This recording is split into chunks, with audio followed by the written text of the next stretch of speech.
Hello everyone. This is a quick demo of a two-stages Supernote workflow where voice transcript is turned into an editable notebook. I am using my iPhone voice memo to record a YouTube video. When finished recording, I copy the transcript to the clipboard. Then I launch a shortcut called Manta C2N that takes the clipboard content and submits it to ChatGPT-03 to detect topics. GPT uses the topics as headings in a markdown format.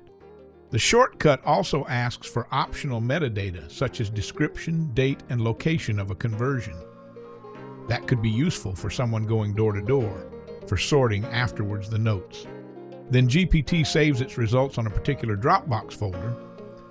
PySN, who constantly monitors that folder, detects the new file, creates a notebook equivalent, and posts it into the same folder. After a few minutes, the user synchronizes and gets a notebook with the transcript of the recording. Note that the second stage really just needs text content of the clipboard, so you could use the iPhone shortcut for other workflows after copying something to the clipboard. Details on GitLab WOW folder, look for clipboard to notebook.